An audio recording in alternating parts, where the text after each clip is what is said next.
Welcome to Pax Britannica, the Scottish Revolution interview series. Covenanted interests across three kingdoms, with Dr Kirsteen MacKenzie.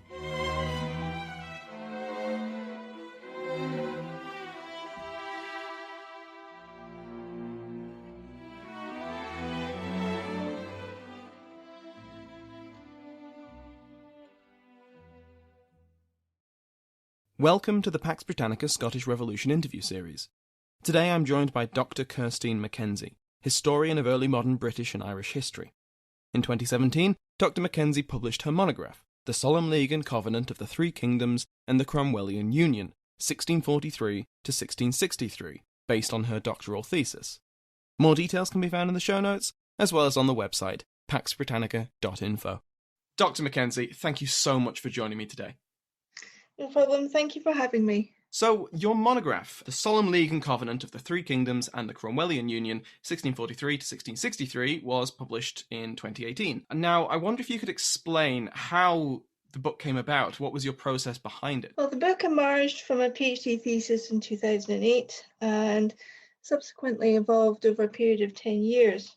It involved extensive research in archives across England, Scotland and Ireland.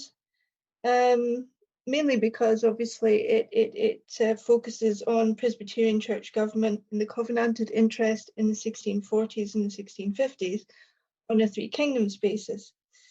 In 2001, when I started my PhD, I looked at religion in the 1650s more broadly, and there were two under-researched groups at the time, which were Presbyterians and Catholics. Catholics were problematic on several grounds, just based on the very nature of the surviving material left behind, and also because obviously Catholicism was illegal, so they sort of went underground. So I wasn't sure whether I would get access to source material, and secondly, what kind of source material I would have to work with. And of course, being a PhD student, that can be very, very daunting. Whereas in contrast, if you look at the Scottish Kirk, there are hundreds of Scottish church records in the National Archives of Scotland, and they're very, very accessible, and so the decision was made on that basis.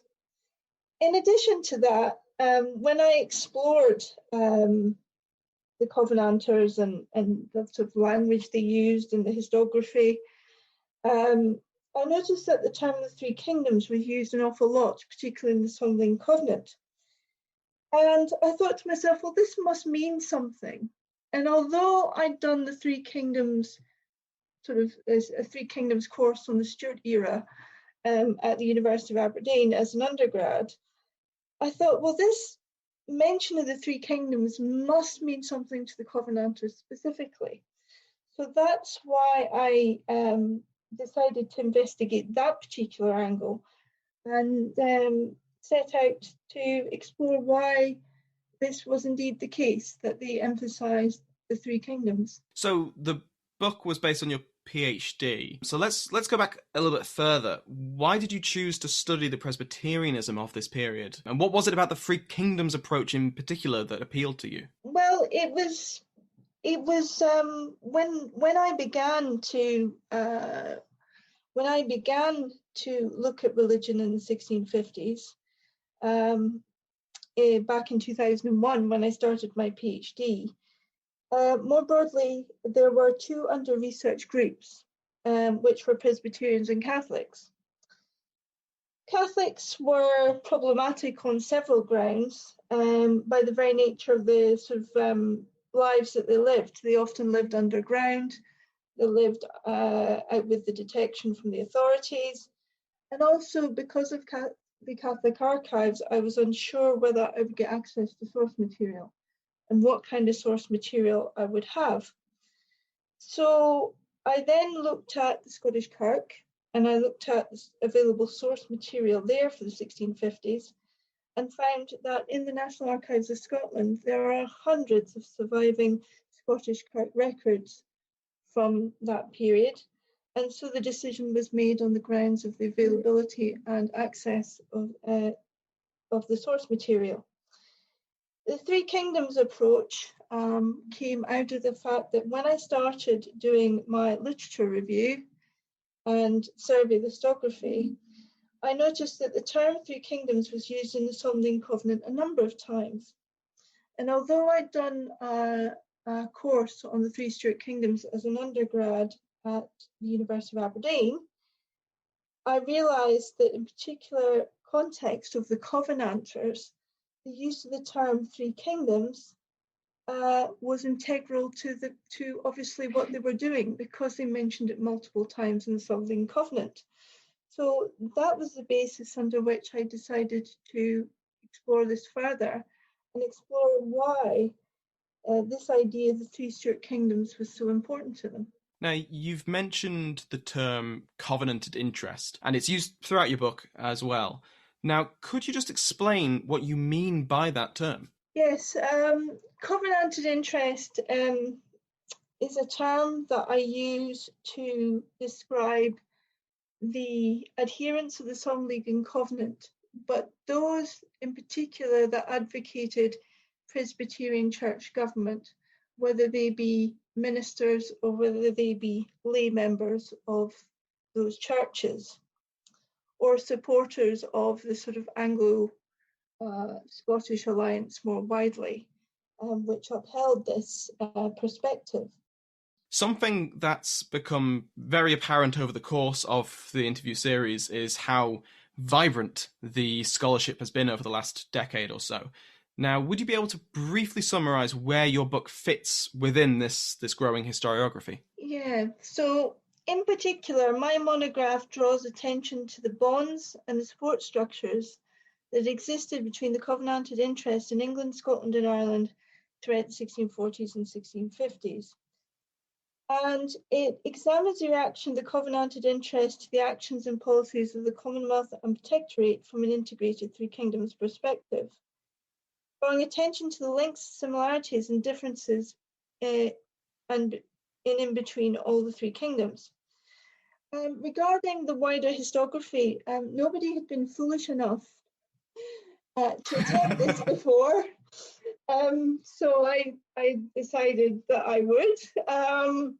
But where it fits in is there are three different historiographical traditions, and they all interlink. But as I say, I was one of the first to sort of bring it together.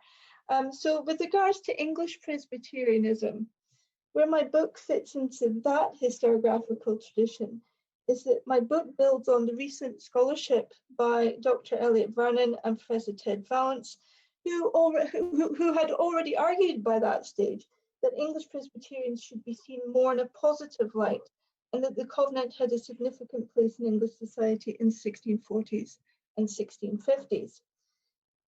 However, in contrast to Dr. Elliot Vernon and Professor Ted Vallance, what I did in that tradition was to extend the analysis of Presbyterianism in England in those decades beyond London and look at the Presbyterian class system throughout the whole of England, and drawing particular attention to the Presbyterians in Lancashire, Cheshire and West Midlands, because that in particular, those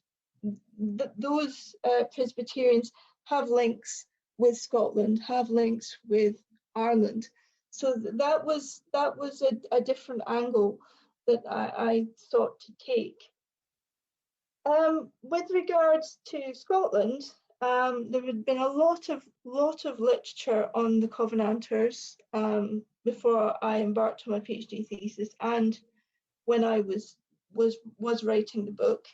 But mainly for the 1650s, although the historiography has now changed, at the time the book was published, mainly people focused on the Protestant Resolutionary Crisis, which was this internal crisis of infighting between two factions of Scottish Kirk in the 1650s, between two different interpretations of the Covenant within the Kirk itself, or focusing on the impact of liberty of conscience on Scotland at a national level and a micro level. Whereas my work, what it does is it looks at 1650s from the Scottish Presbyterian perspective, but it draws comparisons and similarities with the Presbyterians in England and Ireland. So mine's more of a sort of what we call outward-looking sort of perspective on the Scottish Kirk for the 1650s. With regards to the Ulster Presbyterian tradition, within Ulster itself, there is a very strong tradition of an awareness of the growth of Presbyterianism in the 1650s, but this hasn't really been acknowledged by historians more widely, I don't think, in a Three Kingdoms context. People still argued that Presbyterianism was a failure in the 1640s and 1650s.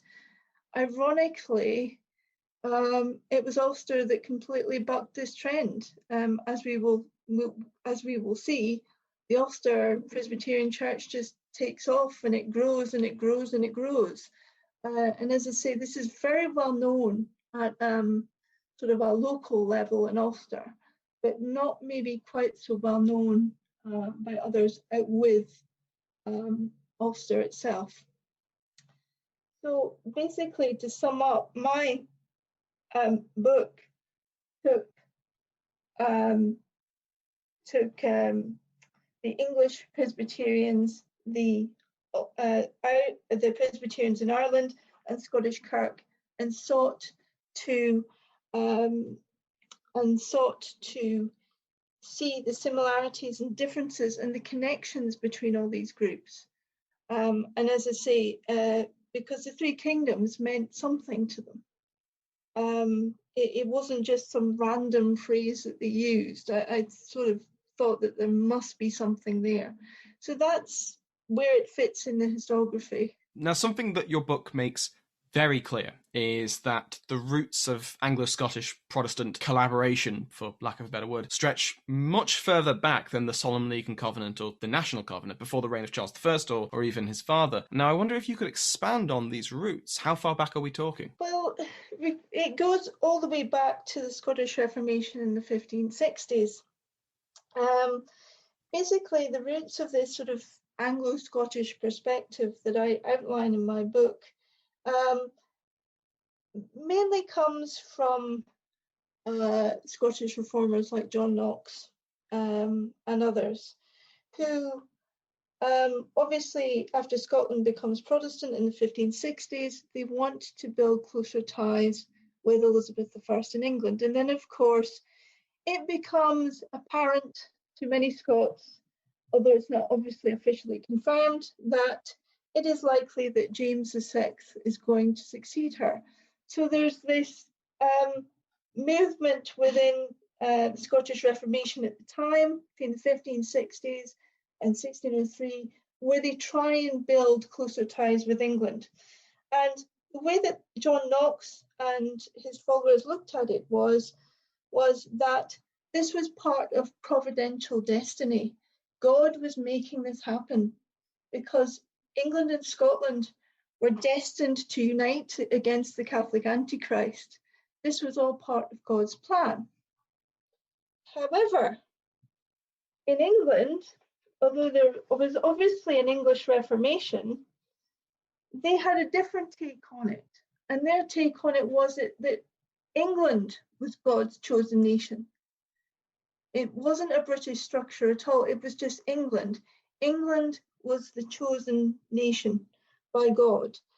And although this is all the way back in the sort of between the 1560s and the 1590s, what this points to is a problem that we end up having with the Anglo-Scottish relationship when we get to 1640s and 1650s. This sort of this comes back this comes back to sort of haunt the Anglo-Scottish relationship. It's something that obviously was it's something that's going to creep back later on. You've mentioned it a few times, but I'm curious if you could expand a little bit more on your reasoning about why you consider the Solemn League and Covenant to be a Three Kingdoms document, and what ramifications did this Three Kingdoms approach actually have? Yes, so I first and foremost consider the Solemn League and Covenant drawn up in 1643 as a document that emphasises federative union. And what that means is that under this union, Scotland and England have their own parliaments, laws, churches, but cooperate on mutual beneficial issues, such as the military or religious issues.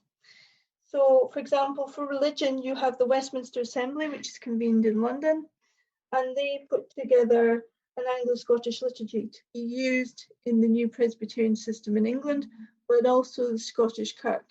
And it's drafted by both churches. But there's also a joint Anglo-Scottish military effort whereby the Covenanters send an army into the north of England to assist the English Parliament. Yet at the same time, the Scots also send an army into Ulster, also to assist the English parliamentary war effort.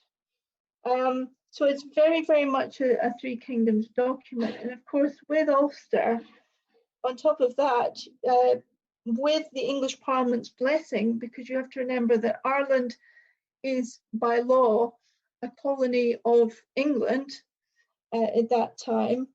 So the Scots just couldn't go in there as they would wish, but they are, with the English Parliament's blessing for a few years, Scottish ministers are very welcome to come into Ulster and preach the gospel in Ireland. So it is very, very much a Three Kingdoms document that takes in England, Scotland and Ireland, albeit that Ireland is treated as a colony. It does encompass all Three Kingdoms. So if we fast forward a few years, the Anglo-Scottish alliance, backed as it is by the Solemn League and Covenant, it falls apart quite drastically. Now, I appreciate this is a complex question, but why do you think this alliance failed? And do you think that this failure was inevitable? I wouldn't say it's inevitable, because to say it's inevitable would suggest that Cromwell's rise was inevitable. There were obviously a lot of problems in the alliance, but one of the things that they didn't prepare for was the rise of Oliver Cromwell. Now, traditionally, in the sort of Whig historiographical tradition, Cromwell is put on a pedestal as a hero. He's put on a pedestal as a man who put the country on the road to parliamentary democracy. This is not how the Covenanters saw it at all. In fact, the complete opposite. And this is he is very much central to the reason as to why the Anglo-Scottish alliance failed. Basically, two interpretations of God's providence began to emerge around about 1644, which reflected two different perspectives on the relationship between England and Scotland. One was favoured by Presbyterians throughout the Three Kingdoms, which was one of a joint Anglo-Scottish war effort and a federative union. The other was a more, let's say, Cromwell-centric form of providence, where he and later the New Model Army, which of course was founded in 1645, were central to England's destiny and was an Anglo-centric form of union throughout the Three Kingdoms. So again, this goes back to what we were saying earlier about the two different interpretations of providence. England stands alone. England is God's chosen nation, and Cromwell represents that ideal because in his view of providence and in the very sort of Anglo-centric interpretation of providence, he is God's chosen one. He is the instrument of God that brings about the victory at Marston Moor. Whereas with the Presbyterians throughout the three kingdoms, it is very much a joint Anglo-Scottish war effort, and they believe in a balanced federative union. Now, that's something to keep in mind for later on. So these two interpretations emerged and clashed with the aftermath of the Battle of Marston Moor. As I say, Cromwell saw the victories primarily his as a result of the actions of his cavalry, with the Scots playing a supporting part in his opinion. For Cromwell, Marston Moor was an English victory. However, for the Covenanted interest, Marston Moor was the result of a joint Anglo-Scottish effort and was victory for the three kingdoms. It is fair to say that by the Battle of Naseby in June 1645, the more Anglo-centric interpretation was accepted in England, with even an English Presbyterian, Edward Bowles, talking about English providential destiny over a joint Anglo-Scottish one.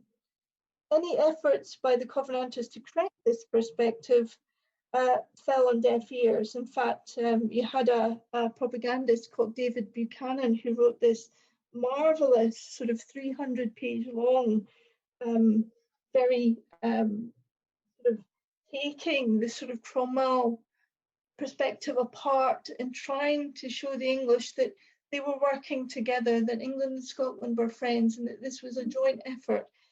Unfortunately for him, it falls on deaf ears, and there's another couple of pamphlets that come back that argue with it. But viewing this process and viewing later processes whereby Cromwell goes above the Westminster Assembly and goes directly to the House of Commons asking for liberty of conscience, then in Presbyterian eyes, the independents are seen as not as promoters of religious liberty, which is again what they're traditionally seen as, because you have to remember as well, another aspect of the Whig interpretation is that Cromwell believes in religious toleration. Now, we know it's a bit more complicated than that. The liberty of conscience doesn't necessarily equate with religious toleration, but that is what's usually said. And in that sense, the Presbyterians are absolutely abhorred about liberty of conscience, because they don't see liberty of conscience as the way we would see it, as a form of religious toleration. They see it as sort of a form of anarchy, where you have small independent congregations doing their own thing without oversight from larger bodies. So, for example, in the Presbyterian Church, you would have a synod, a presbytery, and then you would have the parish. Whereas, as far as the Presbyterians are concerned with congregationalism, the congregation is self-governing, but it's chaotic because there's nobody overseeing that individual congregation. So they don't see it as religious toleration. They see it as a byword for anarchy. So they see Cromwell as a subversive influence, particularly when he went above the Westminster Assembly. And you have to remember, the Westminster Assembly have rules, protocols. Things could not be discussed out with the Assembly until things had been decided. There were rules and there were protocols. Cromwell went way above that, ignored the Westminster Assembly, went straight to the House of Commons and asked for liberty of conscience. So for the Presbyterians, Cromwell is seen as chaotic, he's seen as destructive, he's seen as a troublemaker. And this really is one of the central reasons why the Anglo-Scottish alliance falls apart, because, of course, Cromwell gains momentum. The New Model Army win victories at Naseby. People become more convinced about Cromwell's role, Cromwell's successes. And unfortunately, what happens is the Scottish Covenanters do get sidelined, and this is part of the problem. However, on a more positive note, the Presbyterians don't just sit down and take this and go, well, okay, that's Cromwell's won, that's it. We're packing our bags, and we're going back to London. We're going back to our churches in London, or we're going back to Scottish Kirk. No, that's not how it works.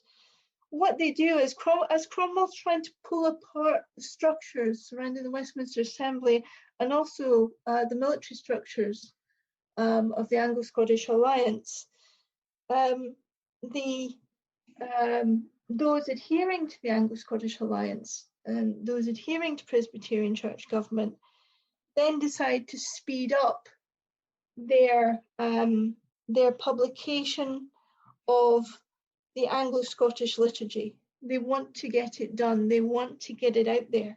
So that's their response. It's quite a determined response. It's not mealy-mouthed. They don't go and hide under the bed from scary Cromwell.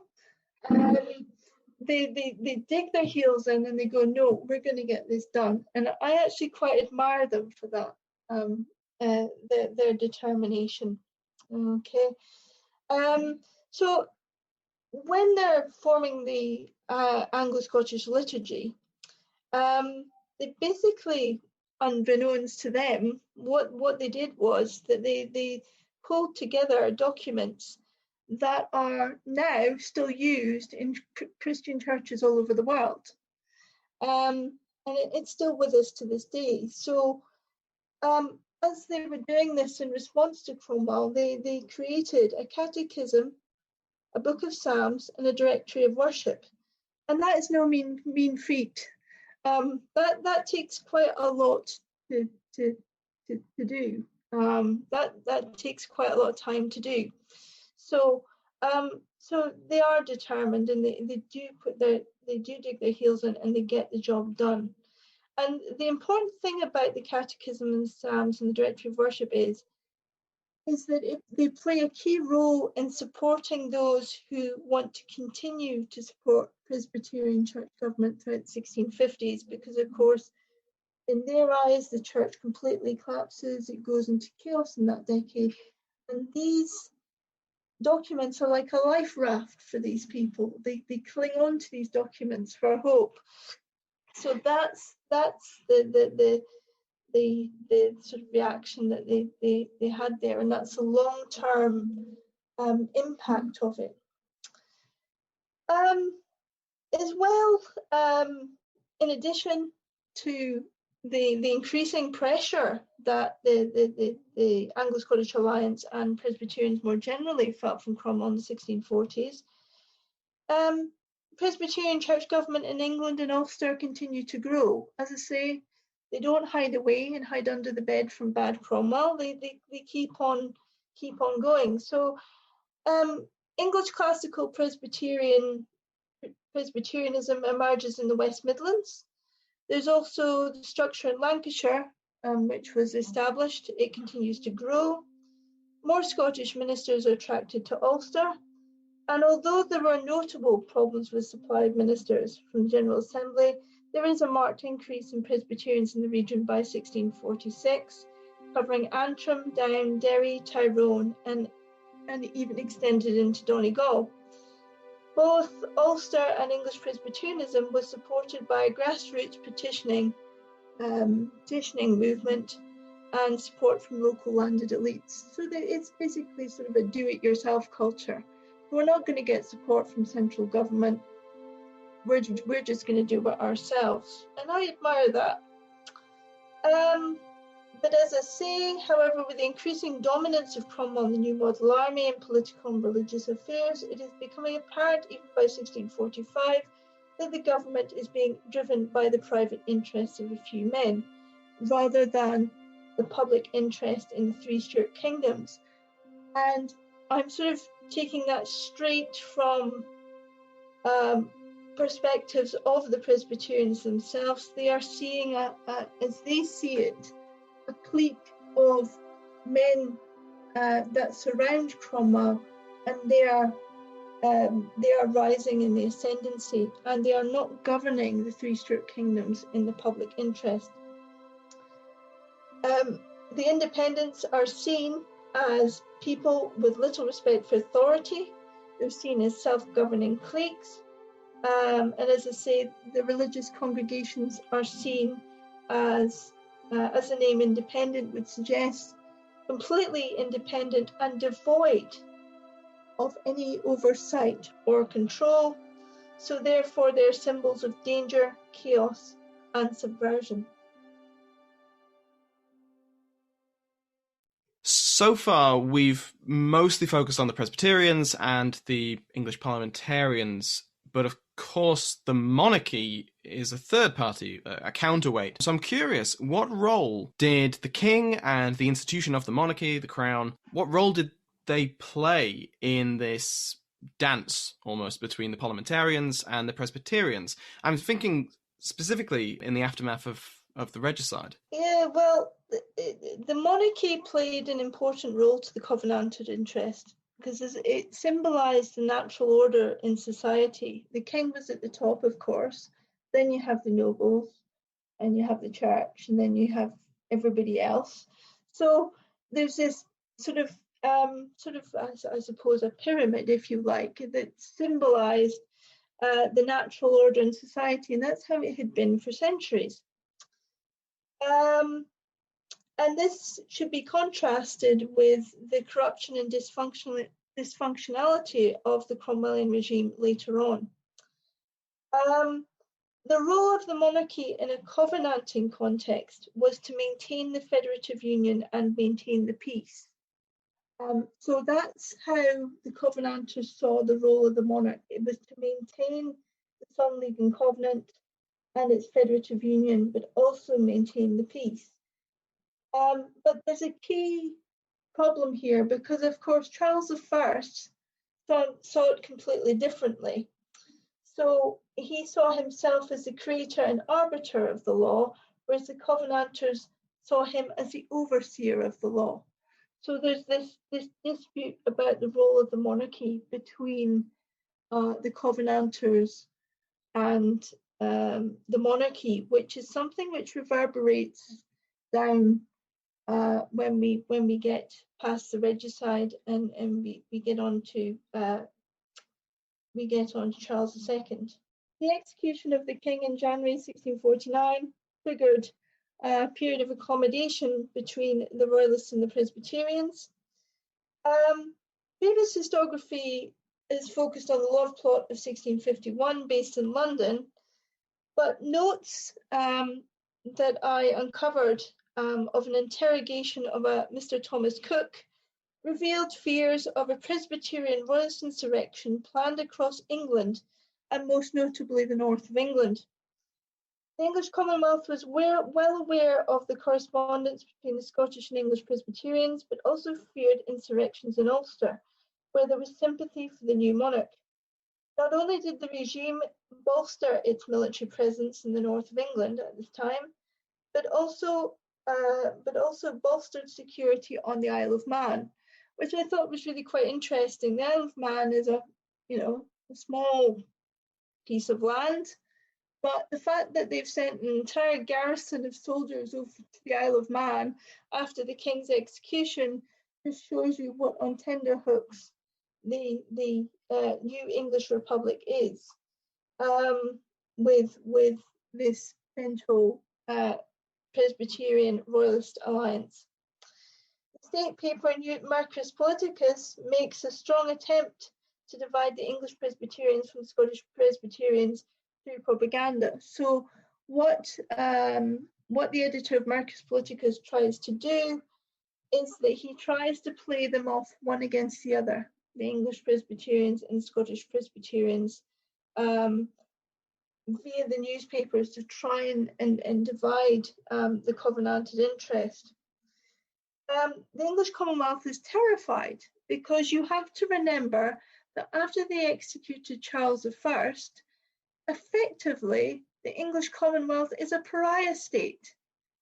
Nobody wants anything to do with it because what they have done is absolutely abhorrent. I mean, of course, later on, further down the line, we have the French Revolution. So for us today, when we think about the execution of a monarch, we think, oh, well, that's what happens with revolutions.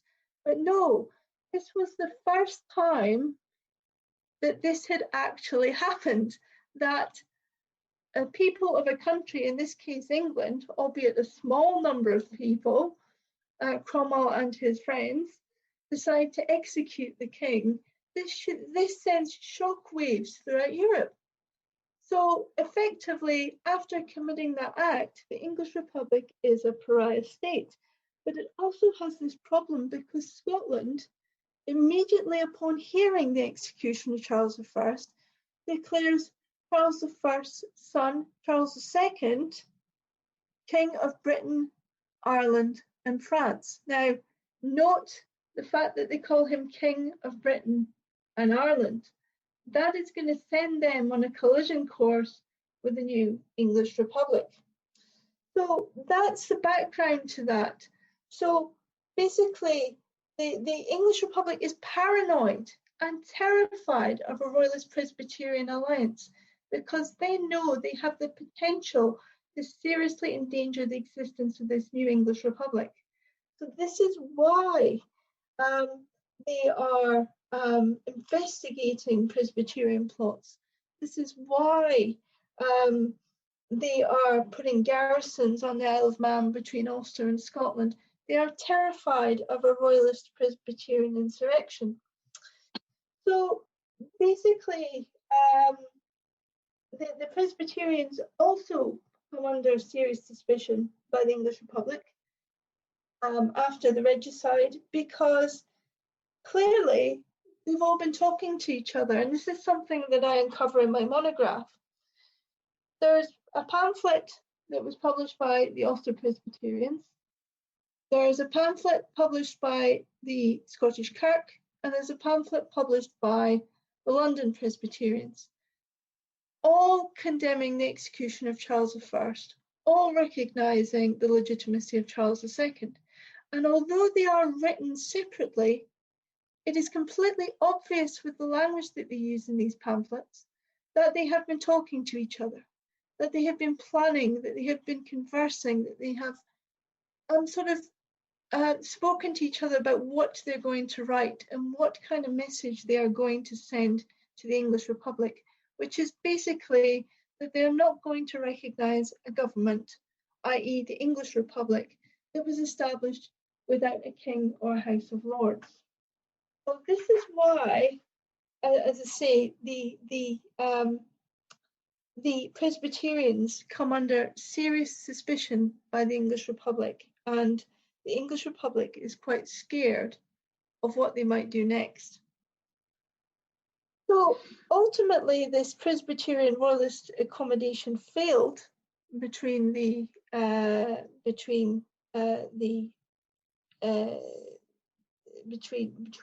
all different parties in the three kingdoms, and in particular in England, was that the Republican engagement, which was an oath of loyalty to the English Republic, fractured any alliance that could potentially have existed, not just between Presbyterians in England, but Presbyterians in all three kingdoms, because they focused a lot of their propaganda to the north of England, which is very, very telling, the English Republic. And what happened was that some of the Presbyterians decided to carry on resistance to the English Republic and not take the oath of acknowledgement of its legitimacy. Others, fearing that they were going to lose their wages, because you've got to bear in mind that under the English parliamentary system, although English Presbyterianism wasn't officially erected, the Presbyterian ministers in England were all paid out with the English Parliament's coffers. So a lot of them realising that if they didn't take this oath of loyalty, that they would lose their wages. So faced with that, a split begins between the English Presbyterians, particularly in the north of England, which then impacts on Scottish Presbyterians' ability to build alliances with them in order to topple the English Republic. So it's all very, very cleverly done. But if you think the English Republic is out of the woods with regards to a Presbyterian royalist accommodation, you would be wrong. It just moves further north. And in 1652, there is an emergence of a rebellion in the Scottish Highlands known as Glencairn's Rising. And again, this takes place when the English Commonwealth is least expecting it. And it's fearing this rebellion in the Highlands. Now, this mainly consisted of royalists, and on this occasion, the royalists are driving this accommodation with the Presbyterians. They're the ones in the driving seat this time. So the English Commonwealth again is on tenterhooks, waiting for another accommodation between royalists and Presbyterians in Scotland, but this fails. Mainly because the Presbyterian ministers complained that in Glencairn's declaration in support of the king and the rising, there was very little mention of the Solemn League and Covenant. So as far as they were concerned, they couldn't support the rebellion. So in reality, the Commonwealth's fears of a Presbyterian royalist alliance were largely unfounded. In England, again, a lot of the royalists in England were very, very cynical about English Presbyterians. They didn't trust them. In England, the Presbyterians, as I say, were funded by the English Parliament, so that automatically made them untrustworthy to secret societies such as the Sealed Knot, which emerged in the 1650s. And the sort of royalists, English royalists that occupied the Sealed Knot were the sort that didn't like the Solemn League and Covenant, didn't like the Solemn League and Covenant at all. So unsurprisingly, they didn't invite Presbyterians to join them. However, and I'm sorry if I've gone through all of this, but it is very, very important to understand why this Presbyterian royalist accommodation didn't work. Because effectively, because they both couldn't agree to stand up to the English Republic, the monarchy wasn't restored until 1660. If they had managed to actually agree on something and they'd managed to give it their all and not fall out with each other, potentially they probably would have had the potential to topple the regime. But luckily for the English Republic, the Royalists and the Presbyterians don't really get on. The English Republic could create splits between the English Presbyterians and Scottish Presbyterians, and quite easily, and so therefore the accommodation didn't work, and the monarchy wasn't restored until 1660. That's absolutely one of the more interesting what-ifs of this period, if they had managed to get on. I'm curious, would you be able to expand a bit more on how people who were part of the Covenanted interest, how they viewed Cromwell? Because I'm presuming that this differed depending on where in the three kingdoms the Covenanted interest was. Yeah, absolutely. To begin with, unsurprisingly, of course, with the regicide, the English Commonwealth and, of course, Cromwell's role in the regicide it's seen as a highly unnatural act. Because, of course, as I've said before, nobody had murdered the king before, and it was seen as a violent and murderous affair, and as I say, it sent shockwaves around Europe. Indeed, the overturning of long-held traditions of governance and law by military force were seen as the dictates of private individuals. And this was seen across all Presbyterians, whether they be English, whether they be from Ulster, or whether they be in Scotland. This comes from the pamphlets that they all individually wrote, but were coordinated. So in that sense, there's unity. They're against the regicide of Charles I, seeing it as a violent and murderous affair. but at the same time as well, they also are unified on the fact that Cromwell has overturned unlawfully long-held tradition of governance by military force, and it's the whole trial and execution and the role of the military is seen as diktats of private individuals. It's certainly not in the public interest.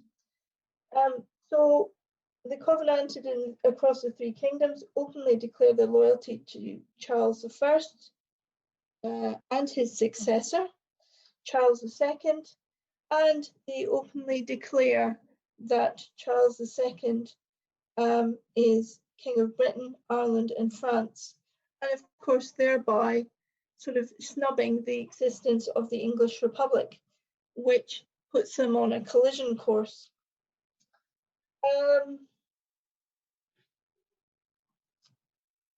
So the Charles I is executed in 1649. Of course, the Royalists are not happy with this. In fact, the majority of people in Britain and Ireland are not happy with this. But the first problem that the English Republic have for their own survival is Ireland. There is, again, a threat of a mainly Royalist presence in Ireland, which could take in support from other parts of Europe, like a sort of invasion force, if you like, that would go from Ireland into Britain to overturn the Republic. And so Cromwell was dispatched to Ireland fairly quickly, and he reached there in September 1649. As your listeners are probably aware, the name Cromwell is not very popular in Ireland, let's say. I would advise caution if you ever want to get into discussion about Cromwell over there. It is a very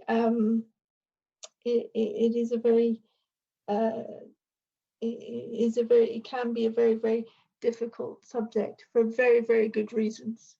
Cromwell was less than nice to the Irish, let's just put it that way. In fact, he was downright awful. Okay, but the Presbyterians also saw Cromwell as awful and his actions in Ireland. They actually saw Cromwell as an instrument of Satan, and he was used to test the faith of the Presbyterians. Now, bear in mind, it's to do with them. It's to test the faith of the Presbyterians. What he's doing to the Irish in Ireland is neither here nor there. In Patrick Adair's diary, it's all about Cromwell being an instrument of Satan coming over to test the faith of the Presbyterians. So, interestingly, the defeat of the Royalists at the Siege of Drogheda, which is in September 1649, is seen as a righteous judgment of God, like Cromwell, because Cromwell says on the defeat of these Royalists that fillingly it's a righteous judgment of God upon these barbarous wretches, which of course he means the Irish, interestingly, which is confusing. In that sense, I think Cromwell's purposefully playing a double game there, but that's for another day. So in Adair's view, the defeat of the Royalists at Drogheda was seen as a righteous judgment of God by unjust hands. So although the defeat of the Royalists is seen as a righteous judgment of God, it is done by unjust hands, and of course the unjust hands are Oliver Cromwell. So he's not popular with them either. And more broadly speaking, when Patrick Adair does talk about Cromwell, he does again see that Cromwell is not bound by law and order in his actions. He's very chaotic when he comes into Ireland. Comes with lightning speed, and chaos has landed. So again, this goes back to the Presbyterian views of the 1640s of Cromwell being subversive, being an an instrument of chaos, subversion, and danger. And Adair carries on this perspective when Cromwell gets to Ireland. The Ulster Presbyterian ministers continually refuse to take the Republican engagement, which of course is the oath which they have to testify that they will recognise the English Republic. But the Ulster Presbyterians say no, because they're loyal to the monarchy. So they go, no, we're not taking it. And they confess to the face of the then commanding officer in Ireland that the true government of the kingdoms lies in a monarchy, a House of Lords, and a properly constituted House of Commons. That's important, properly constituted government. They clearly see the English Republic as dysfunctional, they see it as corrupt, they see it as not being proper governance above and beyond the execution. After being summoned by the Commonwealth authorities several times between 1652 and 1653, the Ulster Presbyterians continually refused to take the engagement. And the only thing that lets them off the hook is the fact that in April 1653, Cromwell dissolves the Rump Parliament. So in effect, after the dissolution of the Rump Parliament, the need to take the Republican engagement disappears with it. So the Ulster Presbyterians don't take it at all by default. So that's basically the sort of Ulster Presbyterian take on Cromwell in Ireland. But after Cromwell was finished with Ireland, he then turned his attention to Scotland because that was the next threat to the fledgling English Republic. So Cromwell was dispatched to the Scottish border in July 1650. The Kirk had already declared the king's execution as unnatural, but as he was making his way towards the border, the Scottish Kirk thought they would just helpfully remind him that the king's execution was unnatural and continued to recognise Charles II as the rightful heir. And they continued to state that a federative union between England and Scotland was the best way to run the country, basically. So what they're basically saying is, we still recognise the Stuart monarchy, we still recognise a federative union, and we still think the execution was really, really bad, and it was awful. So basically, as Cromwell's approaching the border, the Scottish Kirk is saying, you can't intimidate us, we're not changing our position, and this is what we still think.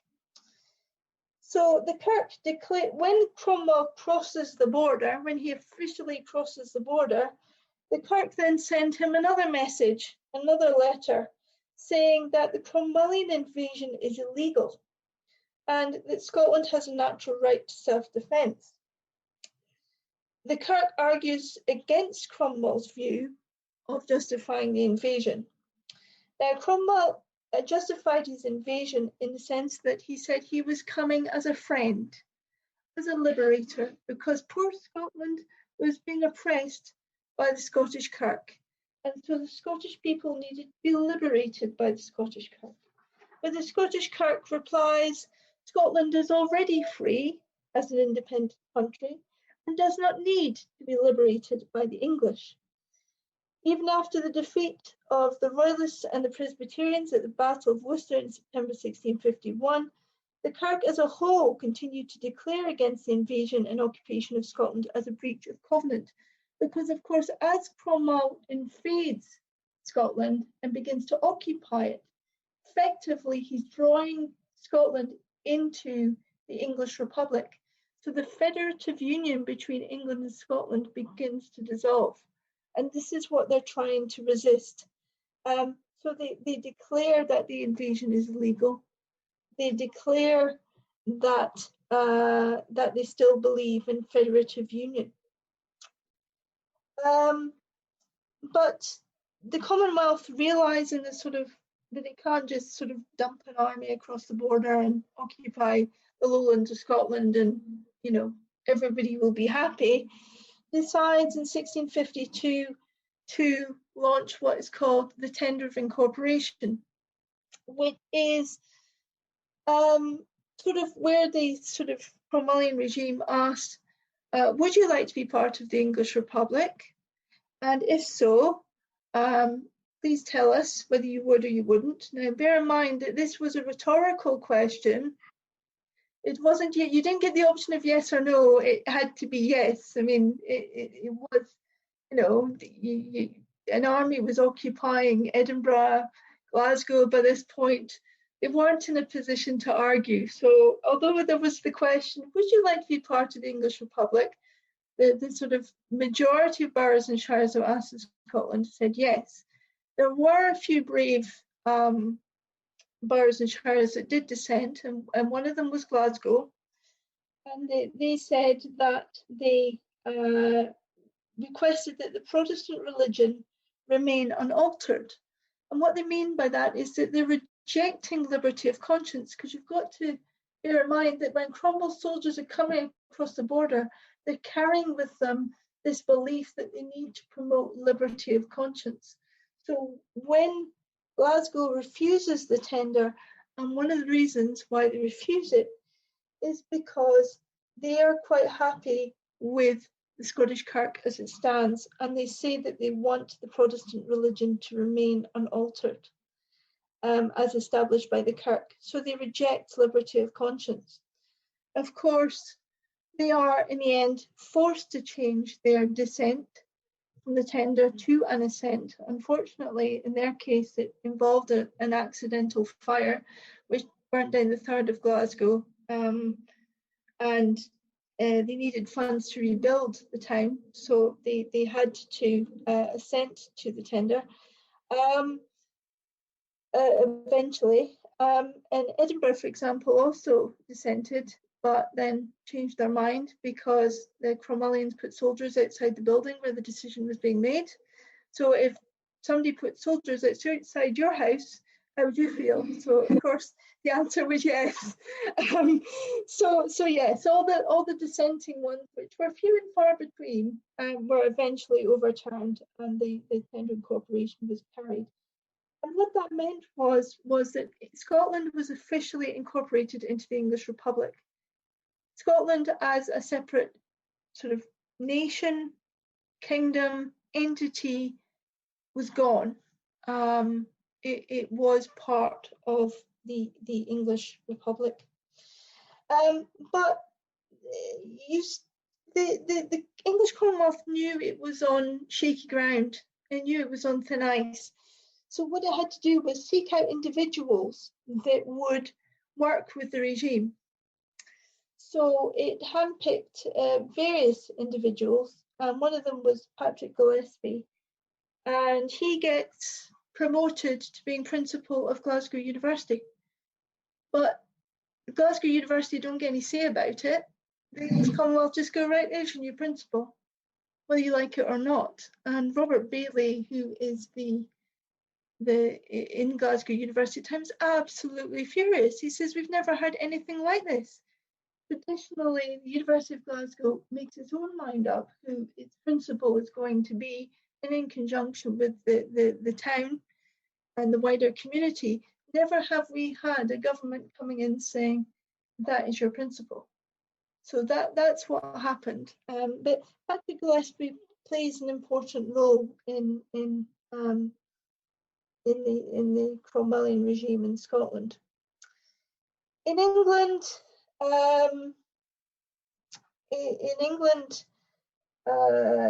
of course, in England, Cromwell is still seen as obviously a problem because he's still promoting liberty of conscience, and the English Republic itself is now promoting liberty of conscience.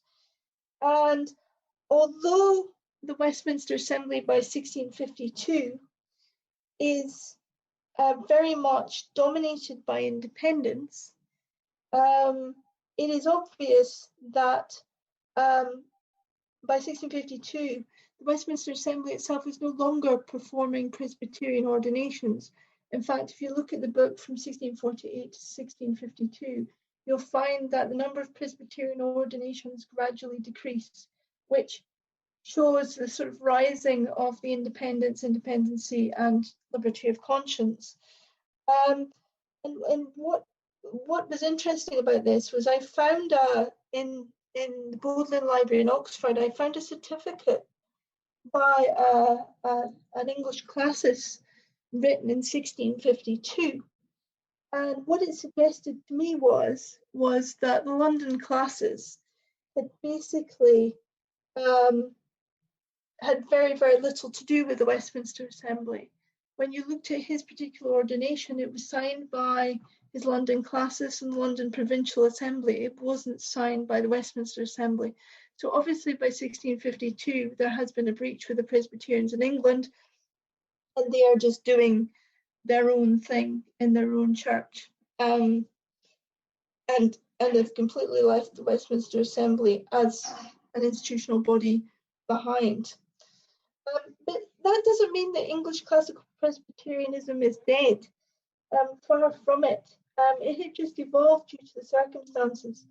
The London Provincial Assembly had taken over as the highest body promoting classical Presbyterianism in England, and classical associations appear in Cheshire and in Kenilworth in Warwickshire. Now, these classical associations, the reason why they're called classical associations rather than classical presbyteries is because of the legal status of Presbyterianism in England. So instead of calling themselves a classical presbytery, they decided to call themselves classical associations. And the role of these classical associations were to be the benefit of ministers. So Presbyterian ministers, those who were ordained in classis, could come together for mutual comfort and assistance. But this still shows that the Presbyterian Church in England, despite all the turbulence with Cromwell, is still functioning on some level. It hasn't completely disappeared. But there is one word of caution, because people usually associate the word association in this period with Richard Baxter. And I was very keen in my monograph to make the distinction between Richard Baxter's associations, which were sort of groups of ministers of many different sort of dissenting opinions and various congregations of worship who didn't necessarily adhere to the Westminster Assembly or its liturgy, whereas these classical associations drew from people who'd been ordained by a classis and used the Westminster Assembly's liturgy and promoted classical Presbyterianism in England. How did Presbyterianism across and within the three kingdoms recover after the Commonwealth? Well, when Cromwell became Lord Protector in December 1653, he was keen to mend bridges, particularly with the English Presbyterians. So he began to appoint English Presbyterians to what's called the Triers and Ejectors Committees. And these Triers and Ejectors Committees were used to purge Anglicans, any remaining Anglicans, out of their parishes and put in ministers which the Commonwealth approved. So the Commonwealth approved these ministers to sit on these committees, and they reached a handout to the English Presbyterians. In Scotland, there was an ordinance passed to support the universities and preachers to propagate the gospel, and Gillespie was one of the key sort of carriers of this ordinance up to Scotland. In Ireland, a committee was appointed to assist public preaching and to root out vice and looseness and promote godliness. So in these bodies, Cromwell was keen to build bridges with the Presbyterians. In England, English Presbyterians were more likely to be found on the ejectors committees because, of course, they are ejecting Anglicans, which was part of their original function anyway in the 1640s when there had been similar committees. The Presbyterians were initially going to be appointed to these ejector committees to root out Anglicanism. So it was a job that English Presbyterians were used to. So it shouldn't be a surprise that when Cromwell comes to putting English Presbyterians in these committees, it's the ejectors committees where they root out the Anglicans, where they're mostly present. So I managed to work out, based on the sort of evidence we have of the classes system in England, and bear in mind, the evidence we have of the classes system in England isn't, we don't necessarily have the full picture. But the best that I could do on the evidence that we have is that on the 17 out of the 38 ejectors committees had active classical Presbyterians on them. And as I say, although it is difficult to ascertain the numbers due to the lack of the classes records, we do know that appointments were made behind closed doors. So they would receive a letter from the Protectorate saying, would you like to be nominated to this committee? Henry Newcomb, a classical Presbyterian in Cheshire, gets his letter, and he's surprised because nobody's spoken to him, nobody's approached him and said, would you, Cromwell's thinking of appointing you to this committee. He's surprised by this, and this would suggest that appointments were made upon the suggestions of Cromwell's commanding people in that local area, who they could trust, who they think they could trust. So it's all done via central government to the representatives in local government, and then they approach this individual.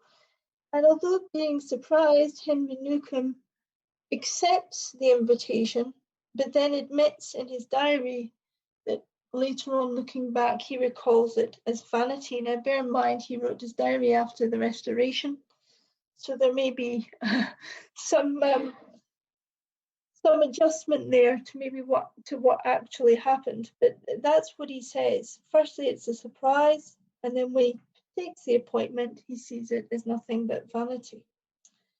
But despite these appointments to the Triers and Ejectors committees, the English Presbyterians are still not happy with the Cromwellian Protectorate, and they're still very highly critical of the regime, fearing that toleration or liberty of conscience and the need for the promotion of the profession of the clergy. Because what has happened with this, with liberty of conscience, is this belief that any man can stand up and preach the word of God, which sounds like a lovely egalitarian thing to believe in. And most people nowadays go, well, that's fair enough. But that's not what it actually meant. What it meant was that shoemakers without any formal theological training, or soldiers who had no training, who couldn't even read the Bible, some would just stand up and say, I have a hotline to God, and this is what he says. Some of Cromwell's soldiers in Scotland, for example, used to burst into church services, pull the minister out the pulpit, stand in it, and take over the church service without warning. It is in effect quite chaotic when we talk about lay preaching. It's not, it's maybe not as fluffy or as nice as it may appear to be. So the English Presbyterians are highly critical of this, and they argue that they need to argue for the continuation of professional clergy, people who are trained in theology, people who are trained to give sermons properly, people who are trained to do it as a profession. So they are quite honest about all the uneducated people as they see it, taking it upon themselves to preach the word of God. And they fear that the office of minister is in danger of destruction, that the office itself will break down and the whole church will go into chaos. Indeed, across the border, Scottish ministers, particularly the resolutioners in the resolutioner and protester dispute, carry the same message forward in Scotland, encouraging people to seek out and root out those that promote liberty of conscience and uphold the standards of the Anglo-Scottish liturgy. So again, this is where the Anglo-Scottish liturgy comes in. It's like a life raft. It's like a signpost. It's something to cling on to into what they see as very chaotic religious times. And so they promote the use of the Directory of Worship. But the Kirk itself had another fight on its hands, above and beyond just liberty of conscience and even its own protester and resolutionary dispute, although this is a particular aspect of it, is the figure of Patrick Gillespie. Now, he's a protester, but he's a protester with a difference. He's a protester that hates other protesters. He's a protester that hates resolutionaries. He's a man very much standing on his own with a clique in Glasgow. So much so that even the fellow protester, Archibald Johnson of Worston, who was obviously one of the authors of the National Covenant and was very much into the Anglo-Scottish Alliance and was one of the key figures in the Anglo-Scottish Alliance, he is worried about Gillespie and his clique taking over the Scottish Kirk.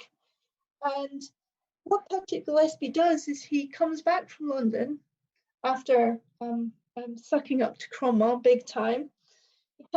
He comes back up with an ordinance, which is the ordinance that I talked about earlier, which means that the English government could make ministerial appointments in the Scottish Kirk. For anybody who knows anything about the history of the Scottish Kirk is very, very independent. Even within Scotland, it's its own entity. Even the Scottish state didn't get involved in appointments in that sense. It was its own self-governing body. So for Cromwell to turn round and try and make appointments within the Scottish Kirk is a big, big no-no to these people. Now, from Cromwell's perspective, he's not seeing England and Scotland. He's seeing Greater England. He's saying, well, the triers and ejectors is working well in England, so why don't we have a similar system in Scotland? But of course, he's not realising the cultural difference with the churches, that the Scottish Kirk has always been fiercely independent of the state. And so this, again, puts tension. And both protesters and resolutionaries are terrified of this prospect of Cromwell exercising undue influence on the Scottish Kirk and appointments. But they do have one thing in their defence, which they take out, which is Scots law. So Patrick Gillespie comes up with this ordinance, which is very much based on the English model. And Scottish Kirk go, well, that's very nice, but you've got one big problem, Cromwell. We don't do English law up here. We have Scots law. And this legislation is not compatible with our legal system, so just go away. And that's what they do. They fight it by using Scots law. And they make it abundantly clear that this is not legal. So this toing and froing goes on for a while, and Gillespie tries to push it, but then he loses his confidence because he's been encircled by Worston and other protesters and the resolutionaries. In fact, on this issue, they're actually more united than divided, which is something that I wanted to come across in my monograph. So Cromwell's got a problem. So it sort of, the ordinance floats and doesn't do much.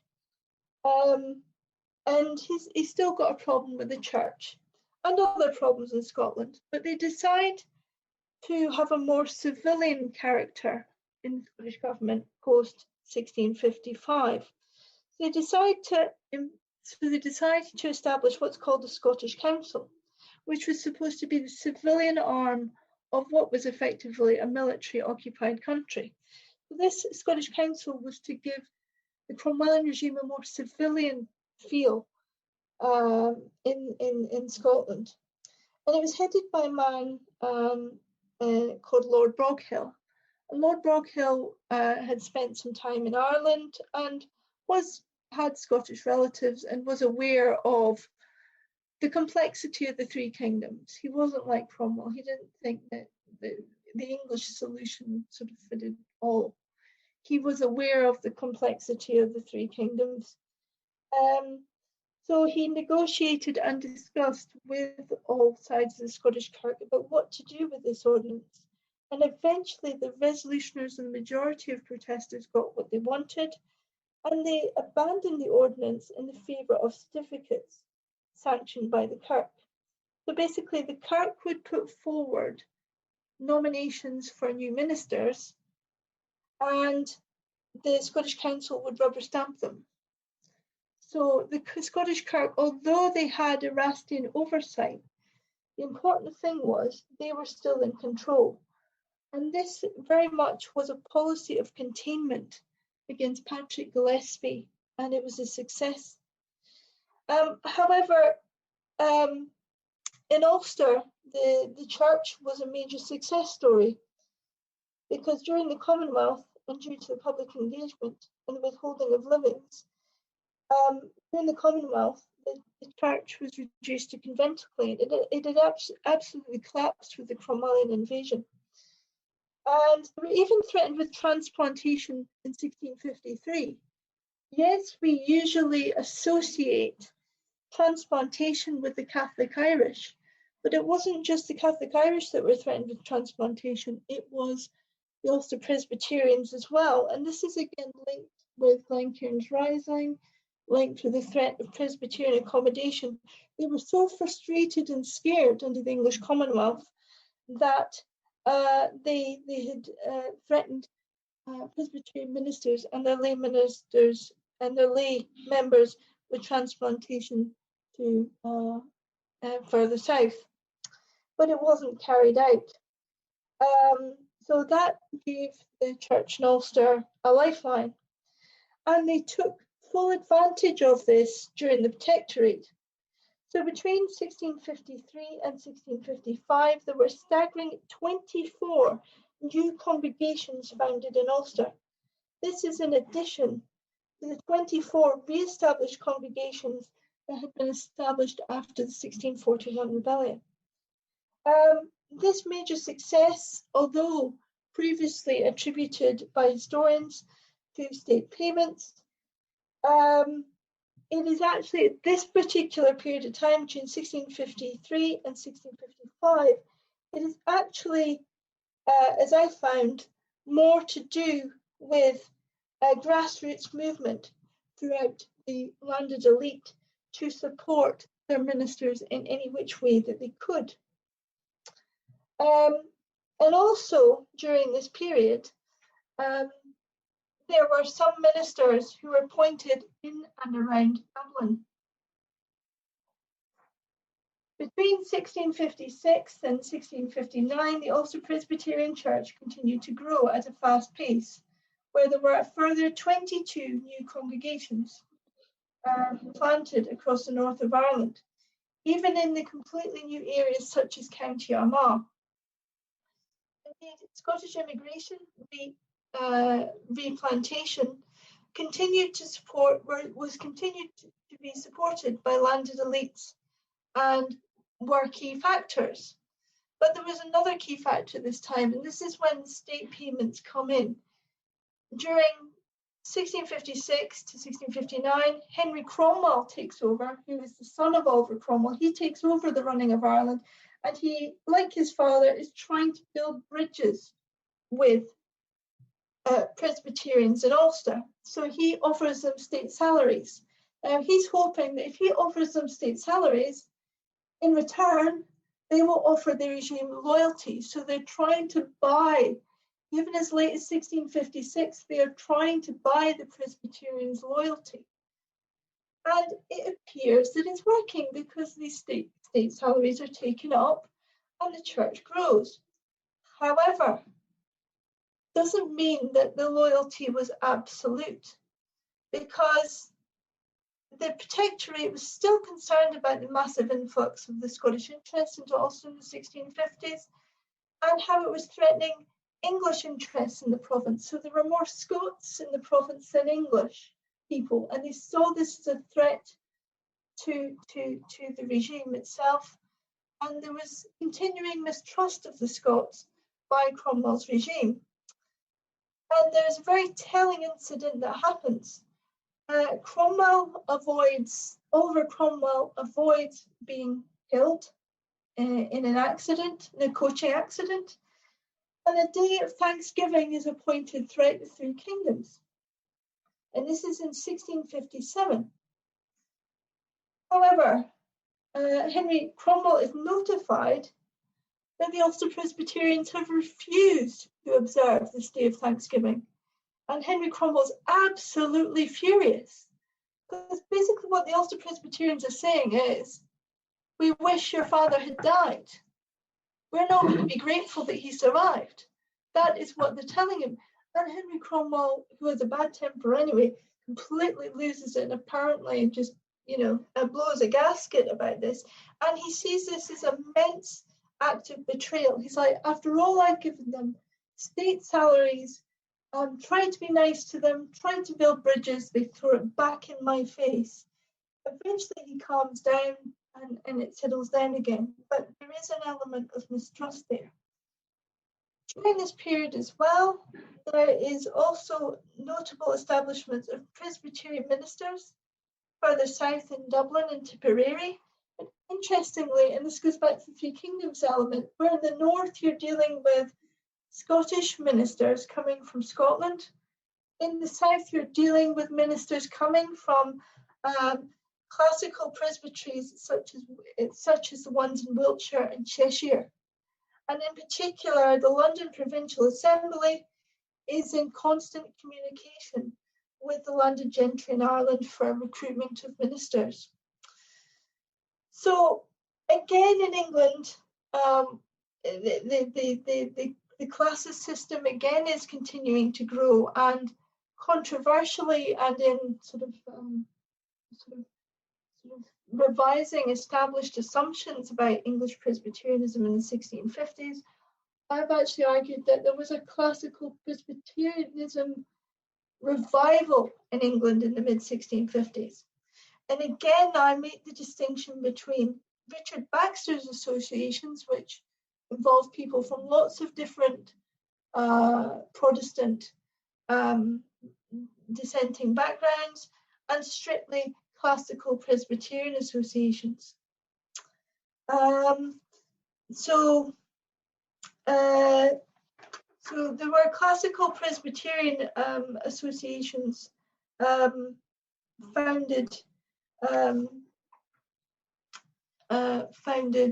in Nottingham, Norfolk, Exeter, and Cambridgeshire, which shows the extent to which the Presbyterians in England, their perseverance and their hard work is paying off. That there are Presbyterian sort of classical organisations in Nottingham, Norfolk, Exeter, and Cambridgeshire. And as I say, these distinctions point to an English classical Presbyterian revival in the mid-1650s. In Scotland, there's a similar sort of change going on, although there's not the growth that there is in Ulster and England.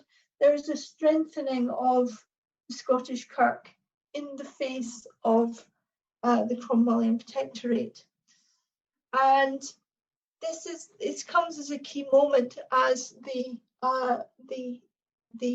protesters and resolutioners and the representatives are called down to London. Cromwell's completely fed up with the protest and resolutionary dispute. He's realising that this is a big impediment to getting the Scottish Church to adhere to conform to an English system. So he thinks if he takes the protesters and resolutioners down to London and they have discussions face to face, he personally can sort out the problem with the Scottish Kirk. And what happens is Gillespie's he feels like he's the man. So he walks into these negotiations and he's very, very arrogant. He tells Lord Morriston that he had possessed everyone around him, and that's a direct quote. He possessed everyone around him. He was in control. So, he was the boss. And Morrison was very concerned about this, and this was an indication of maybe the corruption and of Gillespie's influence, and of the fact that maybe he was getting above himself. So Morrison is very concerned about this. However, the real sort of hero that saved the Scottish Kirk during these discussions was James Sharp, who was a resolutioner. He was a young resolutioner minister. He later becomes Archbishop James Sharp after the Restoration, so it is the same man. And he's summoned to London to represent the resolutioners, and he takes a different tack. He realises when he goes down that Gillespie has the upper hand. The way to sink Gillespie's influence is to network as hard as he possibly can, to make friendships, to try and work with the regime, try and be personable so he can make connections. And he's very, very successful in this. And this turns the tide for the Scottish Kirk. So James Sharp makes friends with key figures in Cromwell's government, such as John Thurlow, who's the Secretary of State, Dr Wilkins, who's Cromwell's brother-in-law, and they in themselves send good reports back to Cromwell about how great James Sharp is, how wonderful he is to work with. In contrast, Gillespie's gone into these meetings thinking he's the man, that he's very arrogant, he's obviously he's very pluffed up by his position, and he does come across as very arrogant and very rude to Oliver Cromwell. So the tide begins to turn against Gillespie and the protesters more generally. That's what starts to happen. And to nail that down even further, and this is where the covenanted interest again comes in the Anglo-Scottish alliance. It hasn't got the connections and the contacts haven't completely disappeared in the 1650s, because one of the key elements of the support structure that James Sharp has in London is the fact that he is friends with all these London Presbyterians, and they are supporting him from the back. They're saying, go and speak to Thurlow. Because Thomas Manton, for example, London Presbyterian, he's known Thurlow for a couple of years. He says, go and speak to him.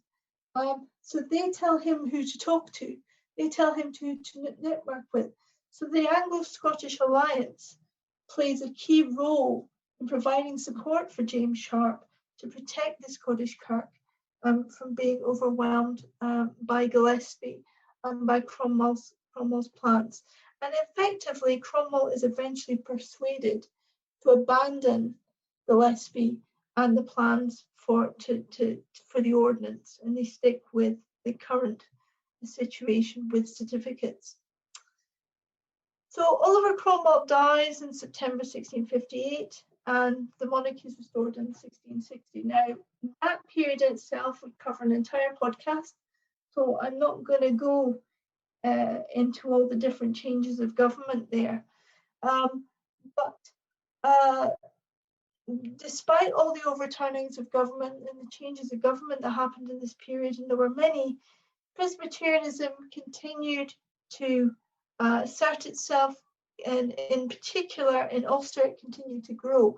In fact, it was so busy in Ulster, and there were so many congregations, that in 1659, they founded a synod in Ballymena in 1659. And the synod is the structure right at the top. So you have a synod, a presbytery, and then you have a congregation.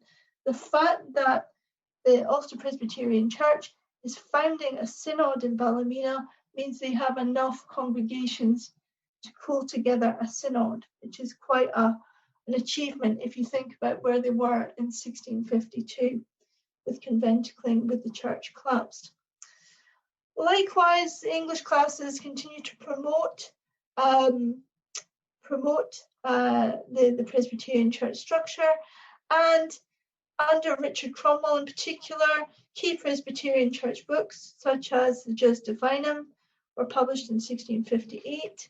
The Kirk continues to ignore official days of Thanksgiving by the English government still, so they're still resisting it, despite Richard Cromwell inheriting the government. But Richard Cromwell, interestingly enough, is quite amenable to the Presbyterian system. In fact, under him, there is a discussion about establishing Presbyterian church government again throughout the three kingdoms, and on the grounds of the Solemn Covenant that it provides a good solution.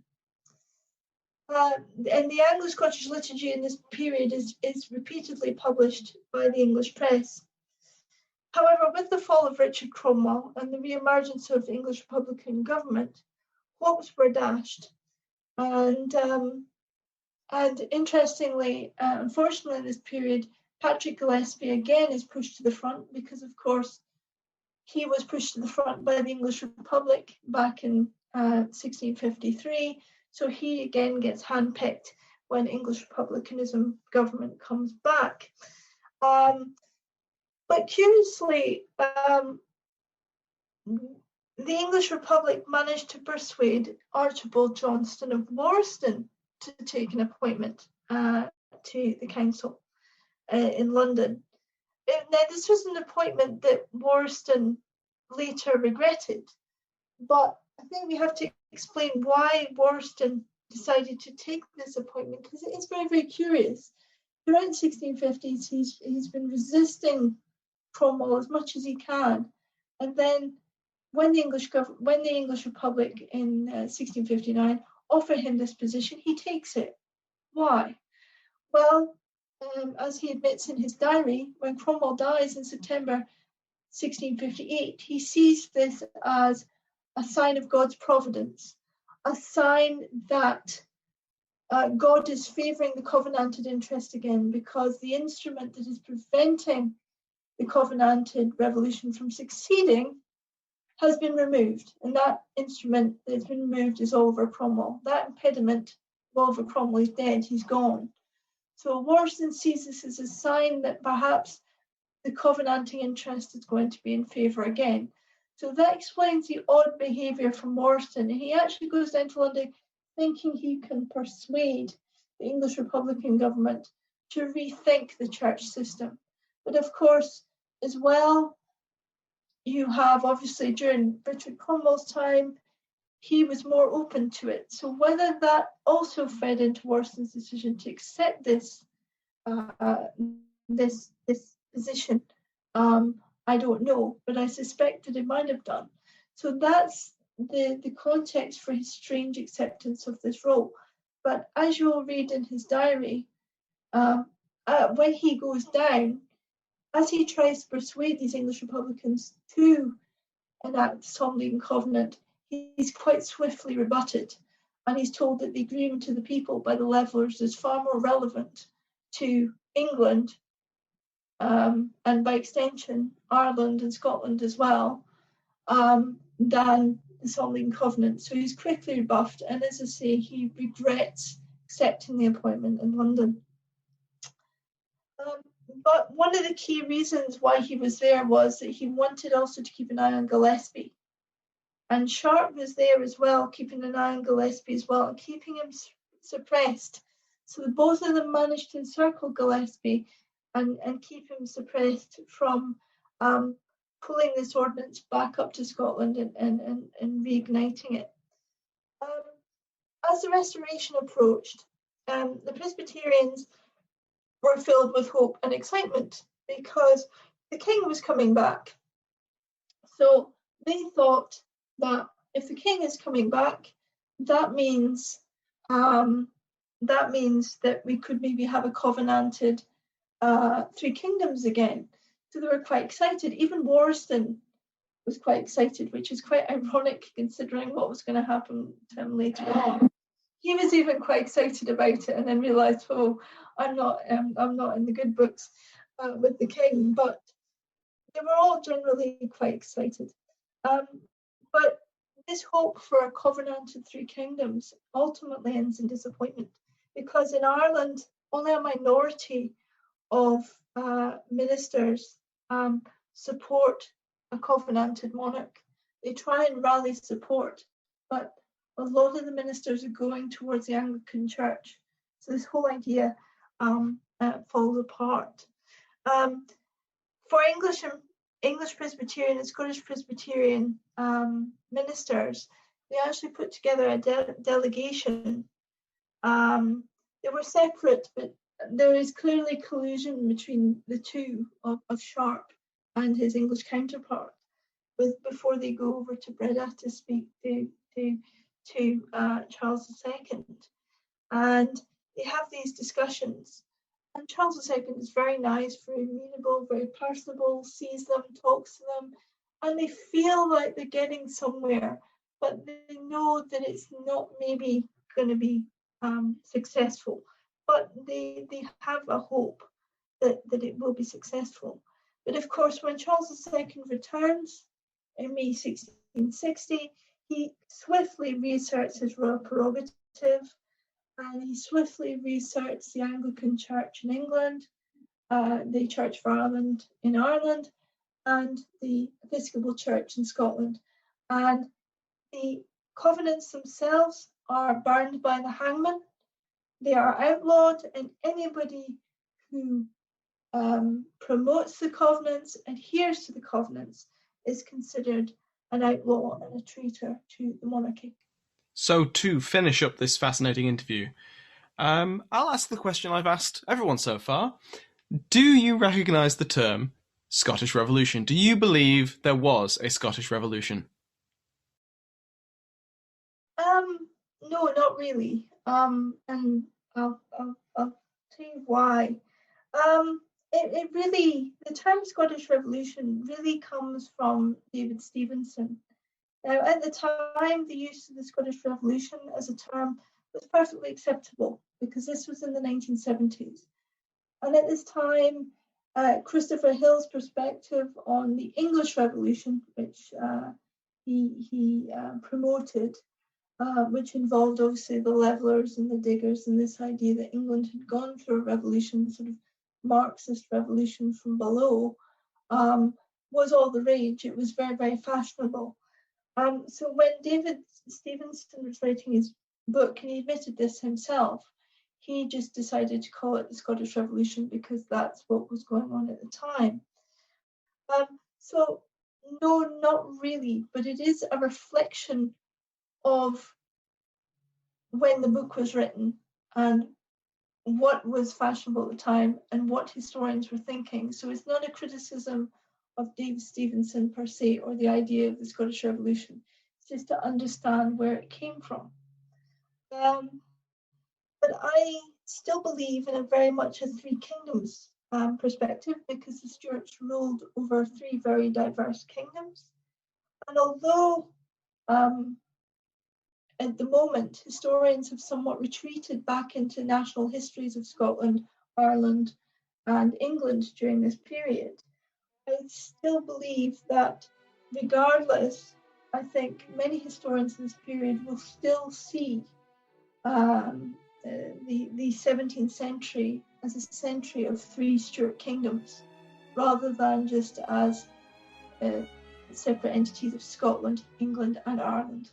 Dr Kirsteen MacKenzie, thank you so much for your time today. Thank you for having me.